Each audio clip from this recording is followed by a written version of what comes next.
Way to go, Jen. You just got your ass handed to you. You look like you've never even taken a Brazilian jiu-jitsu class. Why didn't you just walk out there and lay down? What the is wrong with you? Did you not just fight this girl? You let her do the exact same thing to you that she did in the last round to tap you out. Your coach told you what to do, and you totally failed to execute. You're such a disappointment. Why'd you even bother to show up? It sure as hell wasn't to win. That was a fun conversation in my head with the voice that I lovingly named Joe Pesci because, well, if you've ever seen Joe Pesci in a gangster movie, and I just want to take a baseball bat to that voice to shut it down. Hello, friend. Welcome to the Brassy broadcast, where we are exploring how to bridge that gap from launch to legendary. This isn't the show for tips, tricks, and a quick fix. There are no magic bullets here. We're diving deep into the daily practices and processes that create legendary transformation. I'm Jen Eads, the head broad in charge at the Brassy Broadcasting Company. Why are we so attached to winning and outcomes? How do we keep showing up and continuing the practice when we don't get the immediate results and outcomes that we want? Kylie Schmitz is a performance coach with Lappin 180 and coaches sales professionals across the U.S. to stop selling. She's also co-host of the Breaking Sales podcast.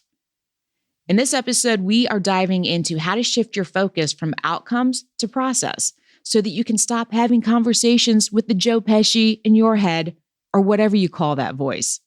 Near the end of our conversation, we talk about enough. What is enough? Do you want to be just enough, or do you want to be more? This is a question I'm still navigating, and Kylie gives us some things to ponder. At the top of the episode, we talk about the impact that podcasting has had on Kylie's work and her own growth as a result of co-hosting the show. If you're thinking about podcasting to grow your business or to help you develop your own communication skills, schedule a call to see if my Launch to Legendary podcasting program is the right fit for you. I'll have a link in the show notes. Here's Kylie Schmitz. Kylie Schmitz, welcome to the Brassy broadcast. Thank you, Jen. Happy to be here.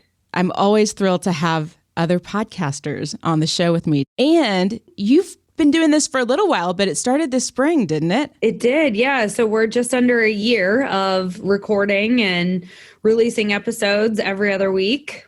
Fantastic. And so the podcast is the Breaking Sales podcast. Yes. And I love the tagline, a disruptive sales podcast. What does that mean to you exactly? Oh, gosh. Well, I mean, I think it's because we've gotten this question so many times, like, tell us about your sales process. Well, it's really tough to explain a whole methodology and approach that we take to sales, which is why we created the podcast in the first place, because then we can just redirect everybody to the podcast and say, well, just take a listen and you tell us. Sometimes, we're in it day to day, and it's hard for us to really articulate what's going to matter to somebody else in a sales approach. So I think the podcast does a really good job of introducing everybody to the Lappin 180 method and what we're all about. As a company, why did you want to start the podcast? I think I alluded to it a little bit, but it was really because we haven't been able to fully articulate what makes us different. Because we are different. But different is in the eye of the beholder, right? And somebody else is going to view what we do as the same or similar to another company out there. But I think when we have a platform like a podcast to really have conversations about the things that we value in our sales approach, like high performance and process and mindset, those are some of the pillars that we coach. So I think through the podcast, we've been able to really find our voice and allow people to make their own determination on what we're all about and what our story is. Because the way we approach sales is very similar. We're not going to sit here and prove to you why we're different. We want you to kind of feel a difference. Right. I think the podcast is a great way to let people experience that too. Yes. Yes. Has it had any impact on your business that you can tell yet? Oh, absolutely. Just from a business development perspective, we're not targeting guests who are going to be potential prospects for us. Mm-hmm. We're targeting guests that really align with our methodology and our philosophies behind sales. But what we do use it for at a business development perspective is sending prospects to listen to the podcast. Like, we can specifically cherry pick an episode that we think will resonate with them specifically and what's going on in their organization. You know, if a company has hesitancy or reluctance to make cold calls, we can talk about cold calling on an episode and send them directly to there. Sometimes in our prospect conversations, we pull out new content ideas for the podcast, and we're also distributing content in real time. I mean, we're launching episodes 2 or 3 weeks after we record them. And a lot of times it's based on the feedback that we get from our audience and what they want to hear about. Oh, definitely. Yeah. And right now, prospecting is really difficult just with everything being virtual, and now everybody's using email and LinkedIn and, you know, all the same tools. We're all using the same tools. And so the challenge right now is cutting through the noise, and we're trying to deliver content that speaks directly to some of the current business development challenges out there. What have you learned from co-hosting the podcast over the past few months? How's that impacted you on a personal level? Well, I would say, one, I don't like the sound of my own voice, but does anybody really, Jen? I mean, are there people that are like, dang, I sound good? If there are, it is not me. No. So I don't know. No. Listening to myself on the episodes kind of makes me cringe. So I've had to get over that and swallow a piece of humble pie on that. So I think also being mindful of my words and how I'm speaking and inflection in my voice also was something that I really had no concept of. And now it's like I'm reading the same line over and over 12 times sometimes, and still I'm like, yeah, that still wasn't great. And it's literally a line. But when I'm introducing a guest, it has to be great. Otherwise, who knows? You might not be interested if my one line is not great. Has that changed how you listen to podcasts now? A little bit. Yeah, I do think, asking great questions in a podcast is hard. Yes. And I think that's one thing we're very, very intentional about, is how we ask our questions, what we're asking, and really putting ourselves in the listener's shoes so that if there's questions that we think people might be asking themselves just from hearing what we're sharing, we want to ask those questions so that we're not leaving any unanswered thoughts out there. So we try to empathize with the audience. It's hard though. It's hard. It really is hard. You want to be organic and you want to sound original and also perfect at the same time, which really is kind of an oxymoron. So lots of challenges. Yeah, it's a lot to navigate and bring together, for sure. Yes. One of the things that I love is that it really comes through in the podcast and all of the language on your website, is how important mindset is. Yes. And I think I saw something recently, it might have been as I was scrolling through your Instagram feed, about shifting that mindset from the outcome to one of practice. Why is that so hard? Because I feel, and I think it's something I've always known. Like, as a musician, I had to practice. And then I started doing jujitsu in the past year, and it was like, you got to practice. And it was never about the outcome, even though it's like, you don't want to get on the mat and, totally get your butt kicked everywhere. And I'm a terrible loser. Yeah. But it's like, how do you shift that mindset from the outcome you want to just focusing on the practice and being happy with those incremental steps you're taking to get better? Yeah, there's a whole lot of neuroscience behind this. And I would recommend listening to, oh my gosh, what is his name? Dr. Huberman on the Whoop podcast. Okay. There's one specific episode, and Dr. Huberman is a professor, has his own lab, and he talks all about neuroscience. And the reason why we focus so much on process instead of the outcome is because when you focus on the process, that's a lagging indicator of your process and the activity that you're doing. So if we're focused on the outcome, which may not come for months down the road. So let's say if I started a podcast to get more business and the business isn't coming in within the first 3 months, I may not continue my podcast, even though my podcast is building an audience. It's generating interest. People are talking about it. People are giving me great feedback. It's doing all of the things that we wanted it to do. But guess what? No business is coming in directly from the podcast. However, what we are doing is building a level of familiarity, and people are getting to know us. And we have no idea when or if that's going to pay off. And if we're focused on that outcome, we're not going to continue to do it. Because when your brain is trying to detect, okay, is this process more work than what the result is worth? And when you determine, like when your brain subconsciously determines like, hey, I'm not going to keep spinning my wheels for this, you're going to drop whatever it is that you're doing. You're not going to continue doing it. So when we focus on the process, we're getting our dopamine hits, which is that reward system in our brain that tells us like, hey, you did a good job. We're getting those dopamine hits when we execute our process.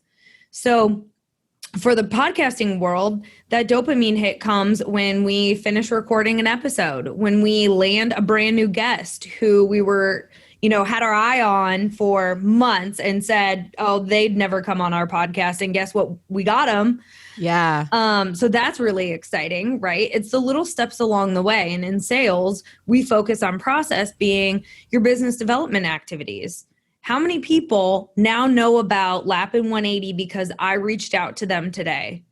Doesn't matter that they didn't take a meeting with me or they don't want to talk to me or they said thanks, but no thanks. Doesn't matter. I focused on my process and I'm not worried about the outcome because realistically, the outcome will eventually come. Jen, how many times do you talk to people who are like, oh, I'm not creating a podcast right now, but if I do, I'll let you know. And then they come back around. Right. I've been shocked at some of the people that have come back around. Yeah. It's crazy because you built a level of familiarity. And guess what? Maybe nobody else in the podcast world is reaching out to them. Yeah. To help them with a podcast. And if they don't have a podcast right now, timing is off, right? Timing could be spot on when you reach out 3 months from now. Exactly. So needs change. I love that. I feel like that takes, especially from the podcasting perspective, because I've had clients, they're like, why am I not getting more downloads? Why am I not? I'm like, it's a long game. Unless you're Oprah or Brene Brown, right. And you launch with that giant audience, it takes a while to really build that up. Yeah. Well, and the other thing is that we're realizing is the more we advocate for it, which is hard because we also don't want to say, hey, look at me, because that goes against everything that we coach. But the more we start referencing the podcast and referring people to specific episodes, they're drawn in. Mm-hmm. I don't know. We jokingly put at the end of our episode, Kylie out. And now people are actually emailing me saying, should you have your signature sign off in your email? I love it. Which is so great. I'm like, oh my gosh, you're a fan. I love it. That is fantastic. And it's fun to have those little things that people are now associating with you. It's so fun. It's cool. It's really cool watching it grow. And, I'd say to the people who are like, I want results faster, it's also turning it back on them and saying, what are you doing to own the process? What have you done to promote your own podcast? It's not going to just happen overnight with no intentionality behind it. I think so much of that is just getting out and engaging with your community and not just, I'm going to tweet that here's my latest podcast episode. Go listen to it. Oh, that sounds nice. Who should get right on your that episode? What are you going to get from it? Right? Yeah, it's definitely podcasters are definitely getting more creative. Well, and it's interesting because we have people who are not even in sales listening to our sales podcast because a lot of what we coach is around high performance, and a lot of what has to do with high performance is resilience. So we had a couple episodes on resilience, and one of my friends who's a professor shared the episode and said, "This is a fantastic episode on resilience." And she mentioned nothing about sales, which I thought was fantastic because it translates into lots of different professions. So you have no idea who's even going to resonate with the content you're putting out there. Well, and one of the other things that I wanted to ask you about was, especially right now, because I know so much of it comes back to mindset. How do you ditch your scarcity mindset? That one's hard. It really is. Is there a practice? Well, first off, are we allowed to cuss on this podcast? I'm going to say yes. Okay. Yes. So I'll say it in two ways. You can take whichever version you want, but you kind of have to have this mentality. Right. Where it's like, I don't care if this goes my way or not. My only goal here is to figure out how I can help somebody if they're even ready for help when it comes to sales, at least. When we have a scarcity mindset, we're grasping or clinging onto something. And for me, it's something really resonated when I heard the words grasping. Oh, yeah. And it's this abundance mindset that we embrace because, I mean, think about it. We live in an abundant world. There's no shortage of anything out there. Besides maybe common sense, arguably. Right. It's not as common as the name would have you believe. But anyway, that's a different topic for a different day. But when you have this F it mentality, you're kind of able to go in a little bit more objectively to situations without thinking about yourself first or thinking about, needing this one thing to go really, really well. When you have this sense of abundance, it takes the pressure off of you, and it's actually a nicer place to be mentally. It's peace of mind, and a lot of that goes with being consistent in your process and putting intentionality behind the things that you want. So, I can't expect, if I'm in a sales role, I can't expect business to start knocking on my door if I'm not doing anything to get my name out there. I mean, it's pretty simple. Once you start networking and getting your name out there and people know you as, let's say, the podcast expert. When that topic becomes relevant to their world, they'll reach out to you. And you have to just believe, because this is an abundant world and you did all the things, right? You followed your process.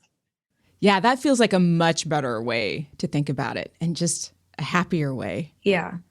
And it takes the pressure off of me. If I'm doing my job and reaching out to all the people I need to reach to, the rest will follow, and it's on them. Because if I'm doing my job and approaching them in a polite, courteous, respectful, peer-to-peer manner, and also approaching them like I don't need or want anything from them other than to see if I might be able to help, then I've done my job to the best that I can. And at this point, it's up to them. It's either relevant or not relevant right now. Why is it so hard to trust the practice? Because the results are not immediate. We live in this immediate gratification society. If you don't know something, you Google it, and 2 seconds later, you have the answer. Right. And it just life doesn't always happen like that. Like you get what you work for. And a lot of times the work, you have to do a lot of work before you get the payoff. There's a lot of salespeople out there who work for 2-3 years before they land a good client. And it's part of the process. But once they do, and it's also a confidence thing, I think a lot of it comes down to confidence. Do you believe in what you're selling or what solutions you're providing to people or businesses? When you believe in something, you tend to be a little bit more passionate about it and put more intentionality behind it. So I think that has something. And it's one of those things, it's like the chicken or the egg. Does the confidence come from my success, or does the success come from my confidence? Who knows? Right. But at one point, you've just got to like embrace one of them. What attracted you to sales? That's a good question. I don't know if I've ever thought about that. Because you didn't start out in sales, right? No. Well, kind of. I've always believed I was in sales because I started out as a bartender in college. And oh yeah, then you were in sales. I believed that my commission dollars or my tips were based on my performance. And so I would go above and beyond whenever I possibly could when I was serving people and making them drinks or bringing them food, and creating a positive experience. I think the misconception about sales is like, it's a bad experience. You don't want to be on the other end of a sales experience. So I think, just being able to provide a positive experience, even if people come into a bar or restaurant, it's small, but it's very meaningful and people are going to remember that. So right. I've always kind of thought of myself in sales. And then I had a few other sales roles post-college and then kind of fell into HR. Mm-hmm.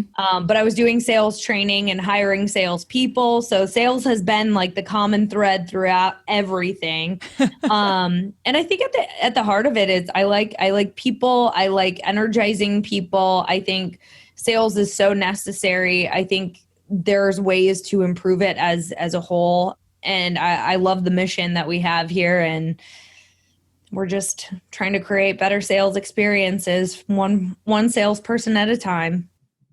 Why do so many of us fail to reach that high level of performance? What is it normally mindset and head trash that are holding us back?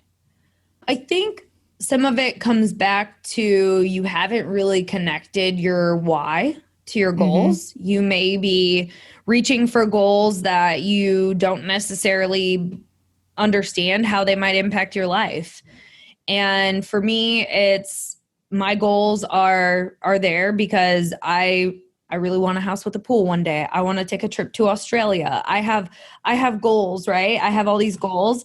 And I know that when I achieve a certain level of success, I'm going to be able to afford these things. And it's not because money solves everything, but it's because money can get me a certain level of achievement, and those types of things will allow me to really enjoy my life and allot me some things that I might not otherwise be able to do.